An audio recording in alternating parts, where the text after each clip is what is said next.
आइए as long as का मतलब और इस्तेमाल सीखते हैं आपके अपने चैनल एच फॉर हिंदी 121 पे। चैनल पर नए हैं तो सब्सक्राइब करने के साथ शुरुआत कीजिएगा, क्योंकि यहाँ पर 2 मिनट के अंदर या फिर 2 मिनट के आसपास कुछ वीडियोस 2 से ढाई मिनट के भी हो सकते हैं। ऐसे ढेरों लर्निंग एपिसोड्स आपको मिल जाएंगे। देखिए, जब आप एज लॉन्ग एज कहते हैं तो इसका मतलब, इसके 2 मतलब होते हैं।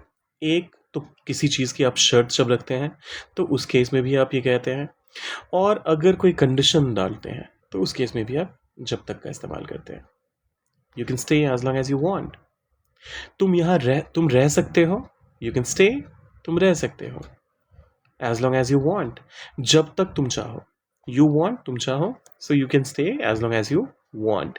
यहां पर पहला वाला मीनिंग आया, आई विल सपोर्ट यू, मैं तुम्हारा समर्थन करूंगा, मैं तुम्हारा सहयोग करूंगा। As long as you are honest, मतलब यहां पर हमने शर्त दी। क्या शर्त है? कि अगर तुम ईमानदार रहे, या फिर जब तक तुम ईमानदार रहे, मैं तुम्हारा समर्थन करूंगा, मैं तुम्हारा सहयोग करूंगा। You can use my car, तुम मेरी कार का इस्तेमाल कर सकते हो, लेकिन एक शर्त है, और वो शर्त क्या है? कि तुम्हें ड्राइव केयरफुली करना पड़ेगा। आप रेकलेस ड्राइविंग नहीं कर सकते। रेकलेस ड्राइविंग मतलब जहां पर आप ध्यान नहीं देते हैं और बिल्कुल रैश ड्राइविंग करते हैं। अब एक और नया वर्ड निकल कर आ गया, रैश ड्राइविंग।